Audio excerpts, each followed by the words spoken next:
You don't give up on young people. She made a mistake, in my view, probably not in hers, bending the knee to these woke idiots and talking about she's here to uplift black women, blah, blah, blah. And everyone, because we got this religion of worshiping black women.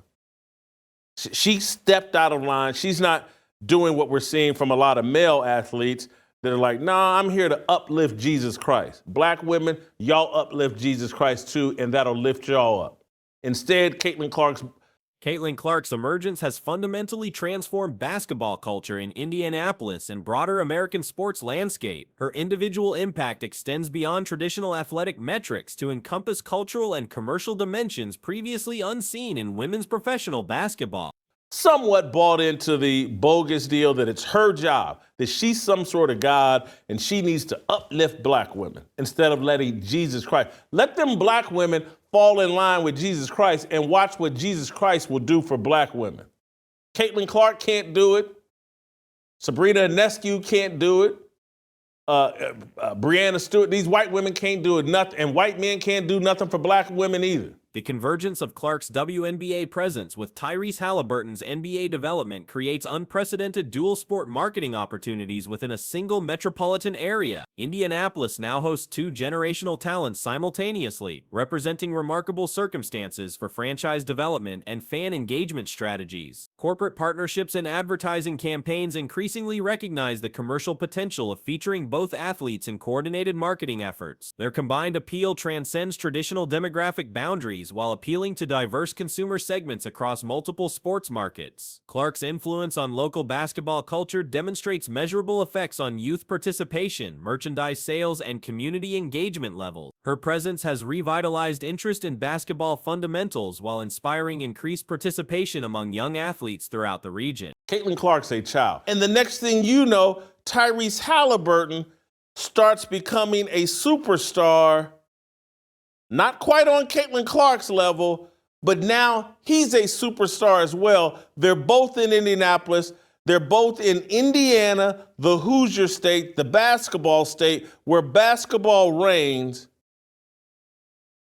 And they both have a fan base filled with traditional Americans with biblical values. The entertainment value generated by Clark's performances creates appointment television that drives viewership numbers beyond typical WNBA audience expectations. Her games consistently achieve ratings that rival established professional sports programming across various networks and platforms. Historical comparisons to transformative athletes reveal similar patterns of individual impact on league popularity and commercial viability. Previous examples of star-driven growth demonstrate how single players can elevate entire organizations and competitive environments. Clark's ability to generate excitement extends beyond game performance to include pre-game anticipation, halftime discussions, and post-game analysis that maintains audience engagement throughout extended broadcast windows. This sustained interest represents valuable programming content for television networks who believe in the nuclear family, who don't want to be a promoting any form of racism, anti-black or anti-white. How does this happen? A year ago, who would have thought the two most entertaining, interesting basketball players would be playing in Indianapolis in the same arena? The ripple effects of Clark's popularity influence supporting industries, including hospitality, transportation, and retail sectors within Indianapolis. Game days generate economic activity that extends throughout the metropolitan area rather than limiting benefits to arena operations. Youth basketball programs report increased enrollment and participation rates correlating with Clark's professional success. Her playing style and competitive approach provide accessible models for developing players seeking to improve their individual skills and team contributions. Representing the same city and would become friends. There's something going on. And we don't give up on sports. We stand our ground. We maintain the hope. We support the people and things about sports that we like, and we work to change and to reinstill biblical values in sports because we Merchandise sales demonstrate Clark's commercial appeal through consistent top performer rankings across multiple retail platforms. Her jersey sales and branded products generate revenue streams that benefit both individual franchises and league-wide marketing initiatives. Social media engagement surrounding Clark's performances creates organic promotional content that reaches audiences beyond traditional sports media consumers. Her highlights and game moments achieve viral distribution that expands basketball's cultural footprint. founded this. This is ours. The same way you want to defend America and say, hey man, me and my ancestors, we did this here in America. And I'm just going to let Somalians, I'm going to let Mexicans, I'm going to let any and every Indians. The nostalgic elements of Clark's impact reconnect older basketball fans with contemporary professional sports. Her fundamental playing style and competitive intensity evoke memories of previous basketball eras while appealing to modern audiences. Family-oriented appeal characterizes much of Clark's fan base, creating opportunities for multi-generational engagement with professional basketball. This demographic expansion represents significant long-term growth potential for women's sports marketing. Come in and just change this entire culture? You just gonna turn it, run and hide, and just move further and further? Everybody's gonna move to Idaho and Montana? Or do you fight and stand your ground? And I think sports are worth fighting for and standing your ground because help is on the way. I think Tyrese Halliburton and his friendship with Caitlin Clark. Clark's influence on basketball discourse elevates discussions about athletic excellence, competitive integrity, and professional development. Her achievements provide concrete examples of skill development and dedication that inspire broader conversations about sports participation. The geographic significance of Indianapolis as a basketball-centric community amplifies Clark's cultural impact. Her success validates regional basketball traditions while demonstrating continued relevance of fundamental playing styles and competitive approaches. Television programming strategies increasingly feature Clark-centered content during both game coverage and analytical segments. Her presence guarantees audience interest that justifies expanded coverage allocation and production investment.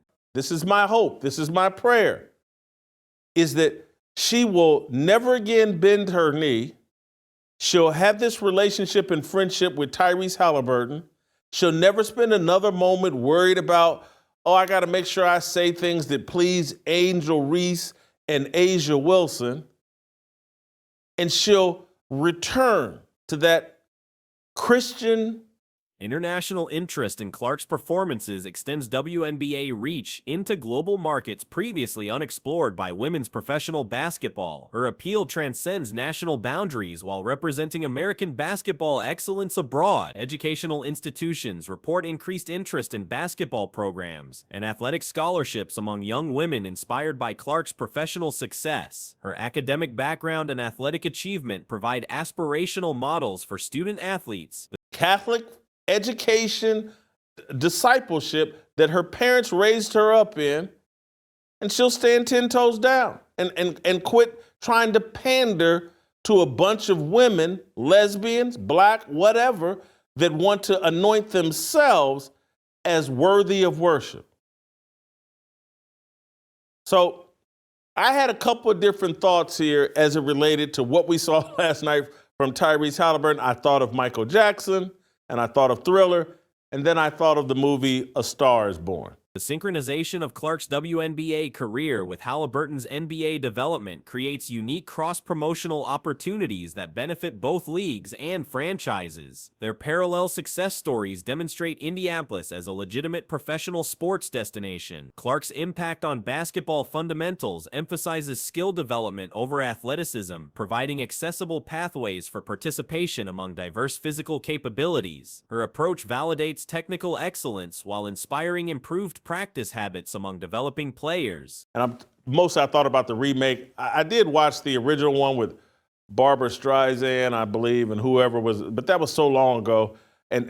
I did happen to see this latest one, and I gotta admit, it's one of the few things recently, and I did enjoy it. Call me a simp, call me beta or whatever, but the music that whoever sung for Bradley Cooper, that music was good. And I got to give Lady Gaga credit. She played a hell of a role. Commercial endorsement opportunities surrounding Clark generate revenue streams that extend beyond traditional athlete partnerships. Her marketability appeals to brands seeking authentic connections with family-oriented consumer segments. The entertainment factor of Clark's performances creates memorable experiences that encourage repeat attendance and sustained fan loyalty. Her ability to deliver exciting moments generates positive associations with professional basketball attendance. Media coverage patterns demonstrate Clark's ability to generate storylines and narrative content that sustain public interest throughout entire seasons. Pride thing, and people say, well, they've been doing that. That's great. All these sports leagues have been doing it, and every single year, John Matrix and myself destroy them over it. I said, I crushed my own 49ers and my own Yankees over it. You think I was going to let the fever slide? No, I wasn't. And I won't ever. Every year we'll do this exercise over and over and over again until they stop doing it. But that all of a sudden built another layer. Her performances provide reliable programming content for sports media outlets. Community engagement initiatives featuring Clark create positive associations between professional basketball and local civic organizations. Her participation in community events demonstrates athlete accessibility while promoting basketball participation. The inspirational aspects of Clark's success story resonate with audiences of animosity towards this team, actually. And a lot of people said, well, after that, I'm definitely not watching with Caitlin Clark out. So I think last night's ratings are going to be very interesting. It's going to be a test. I watched the game. SmackDown was on. I almost turned it off the game onto SmackDown, but they started making their way back, so I stuck through it. And it was a disaster anyway. Seeking positive role models in contemporary sports culture, her achievements provide evidence that dedication and skill development produce measurable results in competitive environments. Long-term projections suggest Clark's influence will extend beyond her playing career to include coaching, broadcasting, and organizational leadership opportunities. Her expertise and communication skills position her for continued impact on basketball development. So this is the thing. When Caitlin Clark got hurt, I got on here and I said they can come out of this if she's gone. I don't know what it was. I said maybe 3 weeks. They can come out of this with like a 7-4 record, or maybe it was all the way. I may have done it based on being out a month. So 4 weeks out. I said, well, they can be 7-4 coming out of this. The problem, and this is going to be a WNBA issue too, not only the fever. The cultural significance of Clark's achievements extends beyond athletic performance to encompass broader discussions about excellence, competition, and achievement in American society. Her success validates traditional approaches to skill development while inspiring continued participation in basketball culture. Commissioner Kathy Engelbert published analysis attributing WNBA growth to organizational strategies and institutional planning rather than individual player contributions. Her comprehensive article detailed 3-pillar approach emphasizing player priorities, stakeholder success, and fan experience transformation. The commissioner's strategy framework positioned league leadership as primary catalysts for recent viewership and attendance increases. Her analysis minimized individual player impact while highlighting systematic improvements across multiple operational areas. Engelbert's article mentioned Caitlin Clark sparingly despite significant statistical evidence connecting her presence to television ratings and commercial success. The piece referenced Clark alongside Angel Reese and Cameron Brink as contributing factors rather than primary drivers of growth. Statistical analysis reveals substantial discrepancies between commissioner claims and independent viewership data. Engelbert cited 1.2 million average viewers for regular season games, while external sources reported significantly different figures for overall league performance. As far as ratings go, I had these 2 games as wins. Well, now I look at the schedule and I'm like, well, you can't take any of these games for granted. They could, in theory, lose all of them. They probably won't, but they could, in theory, lose all of them. I mean, yeah, they should beat the Sky, and the Sky has been the butt of our jokes. We've only got one more victory than they do now. So, oh shit. Forbes reporting indicated nationally televised WNBA games averaged 57,000 viewers during the season, representing the highest audience levels in 24 years. However, this figure included substantial variation based on specific team participation and individual player involvement. Games featuring Caitlin Clark's Indiana Fever averaged 1.18 million viewers compared to 94,000 for contests without her participation. This disparity demonstrates concentrated audience interest around specific performers rather than uniform league-wide growth. Comparative analysis with previous seasons shows mixed results for non-Clark games. The 94,000 average for games without Clark actually decreased from 2023 levels of 5 out of 5,000, indicating potential audience decline outside of specific attractions. Clark's individual impact appears to elevate overall league averages through exceptional performance in her featured games. Her 1.2 million average significantly influences composite statistics that suggest broader institutional success. The commissioner identified specific cultural moments as indicators of mainstream breakthrough. Engelbert cited New York Liberty mascot Ellie the Elephant's Vogue magazine feature and viral social media presence as evidence of cultural penetration. This mascot-focused milestone contrasted with substantial magazine coverage achieved by actual players, including Angel Reese's Vogue spread and Cameron Brink's Sports Illustrated appearance. The emphasis on mascot recognition over player achievements raised questions about institutional priorities. That's an old shit moment. And we don't know where the ratings are going to go. If this team looks like it's, and I can't believe I got to say this out loud, let's say this team's not good. All right? Or let's say they dig such a hole that all of a sudden the team's got to try to come all the way back out of it. Are you going to lose viewers because of that? All right? That's something and the other layer was the WNBA investigation. All right? Historical context reveals prolonged struggles with audience development and financial sustainability. The league operated nearly 16 consecutive years without achieving seven-figure viewership for any single game before the 2024 season breakthrough. The 2024 season concluded with 22 games averaging over 1 million viewers, representing unprecedented audience engagement levels. This dramatic improvement coincided with Clark's professional debut and continued presence throughout the season. Financial records indicate consistent operating losses throughout WNBA history. Reports suggest the league never achieved profitability since inception, requiring ongoing NBA subsidization for operational continuity. NBA Commissioner Adam Silver previously acknowledged sustainability challenges, noting insufficient ticket sales despite low pricing strategies. His comments emphasized consumer proposition weaknesses and need for fundamental business model revision. The league accumulated approximately 70% of total historical losses during the 22-year period preceding recent growth. This financial trajectory suggested existential challenges requiring external intervention or exceptional circumstances. Engelbert's analysis characterized recent success as strategic execution rather than fortunate circumstances. Her position emphasized institutional preparation and systematic improvements over individual performer impact or market timing. Draft attendance and viewership figures demonstrated increased public interest in player selection processes. These metrics supported arguments about growing fan engagement beyond regular season game attendance. The commissioner noted flight attendant recognition as evidence of cultural breakthrough, suggesting mainstream awareness had reached service industry workers previously unengaged with women's professional basketball. Television rating improvements extended beyond regular season contests to include playoff and championship series. Finals viewership achieved record levels while maintaining audience engagement throughout extended series. Engelbert wore distinctive New York skyline-themed attire during championship series appearances. Her fashion choices generated additional media attention while representing league leadership visibility during peak audience moments.